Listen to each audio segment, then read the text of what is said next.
Hi friends, అందరికీ నా హృదయపూర్వక నమస్కారాలు. కొత్త సంవత్సరం శుభాకాంక్షలు. నా ఫాలోవర్స్కి, నా వీడియోస్ చూసే వాళ్ళకి, నా వీడియోస్ చూడడం వాళ్ళకి, లైక్స్ ఇచ్చే వాళ్ళకి అందరికి thank you very much friends. ఈ సంవత్సరంలో నేను ఏమన్నా మిస్టేక్లు చేసినా, ఏమన్నా తప్పు మాట్లాడినా ఐఎమ్ సారీ. అందరు బాగుండాలి ఫ్రెండ్స్, అందులో మేము ఉండాలి. Happy new year. Happy new year వస్తుందని కొంతమంది చక్కలు ఎగరేసుకుంటా ఇది చేస్తున్నారా ఫ్రెండ్స్. ఒక్క మాట తెలుసా మీకు, కొత్త సంవత్సరం వచ్చిందంటే ఫ్రెండ్స్ సంబరపడతాం కాదు. కొత్త సంవత్సరం వస్తుంది, మనం పాత ఎన్ని వదిలేసాము, ఈ హృదయం ఎంత శుభ్రంగా చేసుకున్నాము అది చూసుకోండి ఫ్రెండ్స్.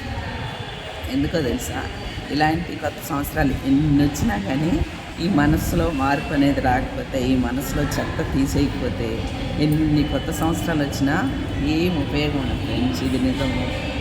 అందు గురించి చాలామందికి అర్థం కాదు. అయితే నేను అనేది ఏంటంటే ఫ్రెండ్స్, కొత్త సంవత్సరం వస్తుంది కదా, కొత్త సంవత్సరంలో మనం ఆనందంగా అన్నీ హ్యాపీగా సక్సెస్ అవ్వాలంటే మెయిన్ మనం చేయవలసింది మన హృదయం మార్చుకోవాలి. హృదయం మార్చుకోండి.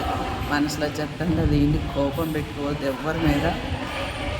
పోయిన సంవత్సరంలో ఏమేమి మిస్టేక్లు చేస్తే, ఏమేమి మనం కోల్పోయాం ఒక్కసారి ఈరోజు 31st రోజు నైట్ ఆలోచించేసేసి ఫ్రెండ్స్, మీరు అది కానీ మార్చుకొని హృదయాన్ని సాఫ్ చేసుకొని హృదయంలో చెత్త తీసేసి కొద్దిగా మార్పులు చేరుకుని మీ మనసులో కలిగితే ఫ్రెండ్స్ అన్నీ ఆటోమేటిక్గా అన్నీ సాల్వ్ అయిపోతాయి ఫ్రెండ్స్. ఎందుకంటున్నా తెలుసా ఈ మాట, మన మనసులో పెట్టుకుంటాము, ఏదేదో మాట్లాడతాం, ఏదేదో చేద్దాం, అవన్నీ కావు ఫ్రెండ్స్. ఏం అవ్వాలన్నా కానీ ఈ హృదయం అనేది ఒకటి మనది సాఫ్ట్గా ఉందనుకో, ప్రతి ఒక్క మనిషితో మనం ప్రేమ అభిమానంగా మాట్లాడి, రోడ్డు మీద చెత్త కాగితాలు ఎత్తుకునే వాళ్ళతో కూడా మనం ప్రేమగా ఉండాలి ఫ్రెండ్స్.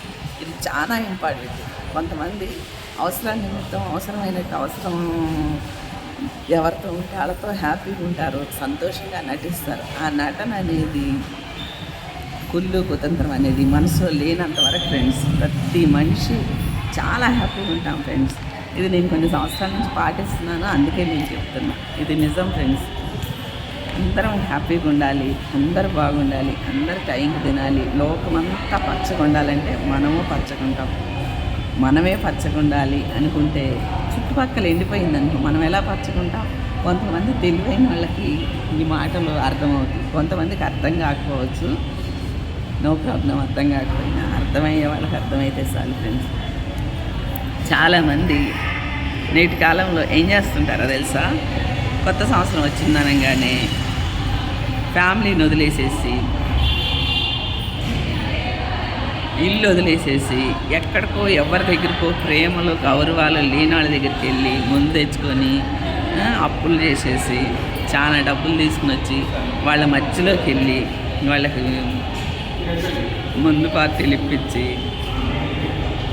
వాళ్ళతో మంచి మంచి భోజనాలు చేసి హ్యాపీగా ఉన్నామని భ్రమలో ఉంటారు. కానీ హ్యాపీనెస్ అనేది లైఫ్లో ఉండాలి ఫ్రెండ్స్.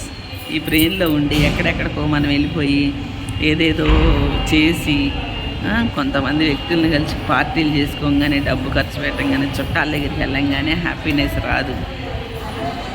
మనం కన్నా వాళ్ళ దగ్గర, మనం కట్టుకున్న వాళ్ళ దగ్గర, మనల్ని కన్నా వాళ్ళ దగ్గర బస్ అంతే.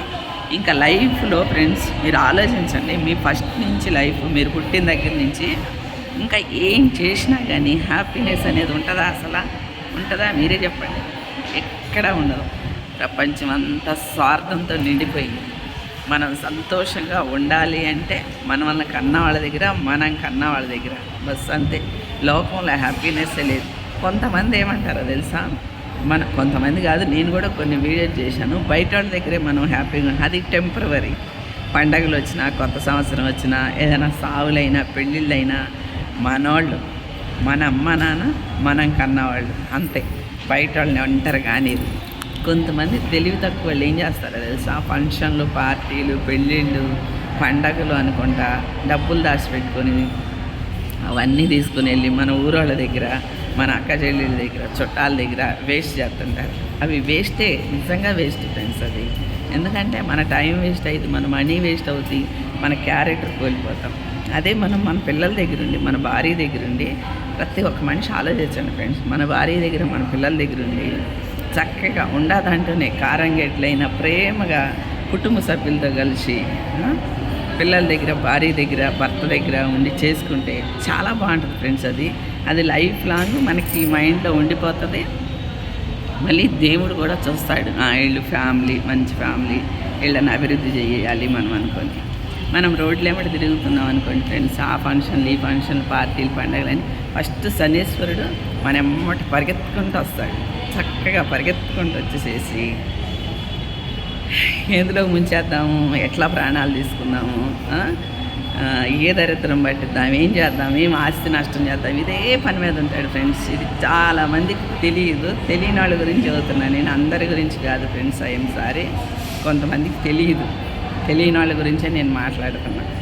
ఎందుకంటే మా నాన్న మేము చిన్నగా ఉన్నప్పుడు మేము పాలు తాగే గేదెని, ఇంటి మీద రేకుల్ని, తాటేకుల్ని తీసుకెళ్ళి వాళ్ళ అక్క చెల్లెలకి ఇచ్చేసి, అలా అన్నదమ్ముళ్ళ పిల్లలకి అందరికి ఇచ్చేసేసి మాకు చాలా అంటే చాలా అన్యాయం చేశాడు, ద్రోహం చేశాడు. కానీ చూసినంతవరకు మమ్మల్ని బాగానే చూశాడు. ఎక్కువ వాళ్ళకి ఇంపార్టెంట్ ఇచ్చేవాడు. ఫ్యామిలీ అని వదిలేసేసి వాళ్ళ అక్క చెల్లెలకి, 6 అక్క చెల్లెళ్ళు, 6 దగ్గరికి వెళ్ళి చాలా నష్టం చేసేసేవాడు. మేము తినడానికి భోజనం ఉండేది కాదు, మమ్మల్ని ప్రశాంతంగా ఉండిచ్చేవాడు. 20 సంవత్సరాలు అట్లాగే చేశాడు ఫ్రెండ్స్. 20 సంవత్సరాల తర్వాత మేము అందరం పెద్దగా అయిపోయి మంచిగా మేము అన్నీ సంపాదించుకొని, పేరు సంపాదించుకొని మంచిగా ఉంటున్నాము. అందు గురించే ఫ్రెండ్స్ నేను అనేది ఏందో తెలుసా, అంత చేశాడు మా నాన్న. అంత అక్క చెల్లెడి మీద, అన్నదమ్ముడి మీద ప్రేమ పెంచుకొని తిరిగాడు. మా నాన్న చచ్చిపోతే ఒక్కళ్ళు కూడా రారు. అక్క చెల్లి వాళ్ళ పిల్లలకి మా నాన్న 80 సంవత్సరాలు బతికాడు. పిల్లలకు కూడా అంత ప్రేమగా వెళ్ళి ఆగడగా చేశాడు. కానీ ఒక్కళ్ళు కూడా అసలు రాలేదు కదా, చచ్చిపోతే అయ్యో పాపం అని కూడా ప్రేమ చూపించలేదు. అందు గురించే నేను చెప్తున్నా ఫ్రెండ్స్, ఫ్యామిలీ మెంబర్స్ దగ్గరే ఉండండి. ఫ్యామిలీతోనే మనం పండుగలు చేసుకోవాలి, ఫంక్షన్లు చేసుకోవాలి, ఏదైనా చేసుకోండి. ఇది నిజం ఫ్రెండ్స్. కొత్త సంవత్సరం నేను ఏదే చెప్పాలనుకున్నా. అందుకే ఫ్రెండ్స్, ఎప్పుడు ఫ్యామిలీని వదిలిపెట్టి ఏ పండగలకి, పబ్బాలకి, జనవరి 1కి, పెళ్ళిళ్ళకి వెళ్ళకండి. ఫ్యామిలీతోనే వెళ్ళండి ఖచ్చితంగా మీరు. ఇది నిజం ఫ్రెండ్స్. ఎవరినన్నా హర్ట్ చేస్తే కొత్త సంవత్సరంలో ఐఎమ్ సారీ. మెయిన్ ఇంపార్టెంట్ దేనికి మనం ఇవ్వాలి, ఏది మన లైఫ్లో కావాలని ప్రతి మనిషి తెలుసుకుంటే ఫ్రెండ్స్, అసలు మనము ఏం కోల్పోం. ఈ రోజుల్లో చాలామంది ఆరోగ్యం కోల్పోతున్నారు, అందం కోల్పోతున్నారు, ఆస్తులు కోల్పోతున్నారు, కుటుంబ సభ్యులను కోల్పోతున్నారు, లాస్ట్కి ప్రాణాలే కోల్పోతున్నారు. నేను అనేది ఏంటో తెలుసా, ఒక్కటే ఫ్రెండ్స్, మనం ఫస్ట్ మనకేం కావాలి ఏంది మనం ఆలోచించుకుంటే ఏ ప్రాబ్లం రాదు. ఒక అడుగు వేసే ముందు వెనక్కి ఒక అడుగు వేసేసి మనకి ఏం కావాలి, లైఫ్లో ఏం చేయాలి, ఇది ఆలోచించిన వాళ్ళు మూర్ఖులు ఫ్రెండ్స్. ఆడవాళ్ళైనా మగవాళ్ళైనా, కొంతమందికి చెబుతున్నాను. ఇల్లు, సంసారము, మనకి మన ఆరోగ్యం, మన అభివృద్ధి చాలా ముఖ్యం. మనం ఎక్కడికో వెళ్ళి ఏమో చేస్తున్నాము, ఏమో చెయ్యాలనుకొని వేస్ట్ మాటలు మాట్లాడి వేస్ట్గా చాలామంది టైం వేస్ట్ చేసే వాళ్ళ గురించి నేను ఈ వీడియో చేస్తున్నాను. మన ఇల్లు గెలవలేని వాళ్ళు రెచ్చగలుస్తారా ఫ్రెండ్స్? ఇల్లు గెలిచి రెచ్చగలవాలి తెలుసా? ఇది నిజము. ఇది చాలామందికి తెలియదు అసలు. ఏదో ఆలోచిస్తారు, ఏదో మాట్లాడతారు. ఇల్లు గెలవంది నువ్వు రెచ్చ ఎలా గెలుస్తా? నువ్వు ఇంట్లోనే నువ్వు పిల్లలకి బట్టలు కొని, పండగలు, బర్త్డేలు, పెళ్లి రోజులు, గుళ్ళు, గోపురాలు తీసుకెళ్ళినాడు. బయటికి వెళ్ళి ఏం చేస్తాను? ఆడవాళ్ళకైనా మగవాళ్ళకైనా నేను ఈ ప్రశ్న, ఏం చేస్తాము? మన పిల్లలకి మనం బట్టలు కొనలేము, పండగలకి, పుట్టినరోజులకి కరెక్ట్గా పెంచలేము. కానీ బయటకు వెళ్ళడానికి మాత్రం అప్పులు చేసేసి ఊర్ల మీద తిరగడానికి, ఫ్రెండ్స్తో తిరగడానికి, కుటుంబ సభ్యులతో, అక్కజెళ్ళు, అన్నదమ్ములతో వెళ్తున్నాం. చాలామంది ఇలా లైఫ్ కోల్పోతున్నారు ఫ్రెండ్స్. నేను అనుభవించి చెప్తున్నాను. కొంతమంది మొత్తానికి మాట్లాడకుండా కూడా ఉండకూడదు. మూగాసైగా అవసరాల నిమిత్తం మాట్లాడుకోవాలి. పెళ్ళిళ్ళు, పేరెంటాలకి ఇట్లా పిలుచుకుంటా అవసరమైనప్పుడు పలుకోవాలి. అవసరమైనప్పుడు ఒక టైప్ ఫ్యామిలీ అని చెయ్యాలి. అవసరం లేనప్పుడు ఇదిగా ఉండాలి. ప్రతి ఒక్కదానికి మనం ఫ్యామిలీని వదిలేసేసి, పిల్లల్ని వదిలేసి, మొగుడిని వదిలేసి, పెళ్ళాన్ని వదిలేసి ఊరి మీద తిరిగితే అది ఎప్పటికి కూడా మంచిది కాదు ఫ్రెండ్స్. ఇవాళ రేపు ఫ్యాషన్ అయిపోయింది. పార్టీలు, చిన్నదానికి పెద్దదానికి అందరిని పిలిచేసి పార్టీ ఇస్తున్నారు. ఏం చెప్పం, మన ఇంట్లో లేదనుకోండి, ఎవరన్నా కొద్దిగన్నా మనకి హెల్ప్ చేస్తారా? బాధల్లో ఉండండి, కష్టాల్లో ఉండండి, అసలు ఎవ్వరు పలకరీదు. అదే మన దగ్గర అన్నీ ఉన్నాయనుకో అందరూ వస్తారు చక్కగా. అందరూ వచ్చేసేసి అందరూ నీతి వాక్యాలు చెప్పుకుంటా, నేను అది ఉంది, ఇది ఉంది, నాకు అది కావాలి, ఇది నీ దగ్గర అన్నీ ఉంటేనే ఎవరైనా వచ్చేది పలకరించేది. నువ్వు ఖర్చు పెడితేనే నిన్ను పలకరించేది. నువ్వు ఖర్చు పెట్టకుండా, నువ్వు వాళ్ళకి ఏం చెయ్యకుండా నువ్వు కుటుంబ సభ్యుల ప్రేమను పొందుతాం అస్సలు అసంభవం. ఇది నిజం ఫ్రెండ్స్.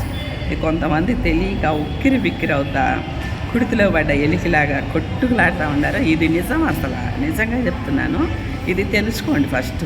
ఏం తెలుసుకోవాలి, ఎందుకు తెలుసుకోవాలి అని ఎవరన్నా కామెంట్ పెడితే పెట్టండి, నేను రిప్లై ఇస్తాను. ఎందుకంటే ఎవరన్నా అనుభవాలతో ఏదన్నా చెప్తే అది నిజం. కొంతమంది ముఖ్యమైన పనులు వదిలేసేసి ఏదో మాట్లాడి ఏదో చేసి అలా ప్రాణాలు కూడా కోల్పోతున్నారు. అదొకటాను. దరిద్రంతో సమాసం చేయకూడదు ఫ్రెండ్స్. దరిద్ర వాళ్ళ ఇళ్ళకి వెళ్ళకూడదు. ఆ దరిద్రం అనేది ఎలా ఉంటుందో తెలుసా? ఇట్లా అంటూ రోగం, మన కరోనా ఎలా వచ్చింది అలా వచ్చేసింది. దరిద్రంలో ఉన్నారనే మాట నేను ఎందుకు అనాల్సి వచ్చిందో తెలుసా? సారీ. కొంతమంది అసలు ఏం పని చేయాలి ఏం తెలియకుండా ఉదయం లేచిన కాడి నుంచి వాళ్ళ గురించి చెప్పుకుంటా ఇళ్ళు ఊడ్చుకోరు, వంటలు చేసుకోరు, స్నానాలు చేయరు, బ్రష్ చేయరు, సాయంత్రం దాకా అట్లా ఉంటారు. ఖచ్చితంగా వాళ్ళు వెంబడి దరిద్రం. అట్లాంటి వాళ్ళు ఇళ్ళకి వెళ్తాం కానీ మాట్లాడతాం కానీ స్నేహం కానీ చాలా తప్పు, అసలు చాలా తప్పు. అలా ఎవ్వరు కానీ ఉంటే మిమ్మల్ని మీరు ప్రశ్నించుకోండి. ఎందుకంటే కొంత మనం మంచి పనులు చేసి మంచి మాటలు మాట్లాడి నలుగురికి నేర్పాలి. అదే మనం దరిద్రాన్ని వేసుకుంటే ఎవరు మన ఎమ్మటి వారు మనం వాళ్ళు పట్టించుకోరు. ఇప్పుడు కొంతమంది ఉన్నారు కనుక, కొంతమంది లైఫ్లో ఫ్రెండ్స్ పుట్టిన దగ్గర నుంచి చూస్తుంటారు. రూపాయి ఉండదు, ఇళ్ళు ఉండవు, వాకిళ్ళు ఉండవు, బట్టలు ఉండవు, కానీ మారారు ఫ్రెండ్స్. తల్లిదండ్రులు చచ్చిపోతారు, కుటుంబ సభ్యులు అందరూ చచ్చిపోతారు, అయినా కానీ అలా మైండ్ సెట్ మారదు. అట్లాంటి వాళ్ళ గురించి నేను మాట్లాడేది. ఎవరిని అనాలని కాదు, ఉన్న వాస్తవాలు ఫ్రెండ్స్. ఈ కొత్త సంవత్సరంలో నేను ఇవి మాట్లాడాను. ఎవరికన్నా ఉపయోగపడతాయి అని ఆశిస్తూ బాయ్, సీ యూ. మళ్ళీ వీడియోలో కలుస్తాను.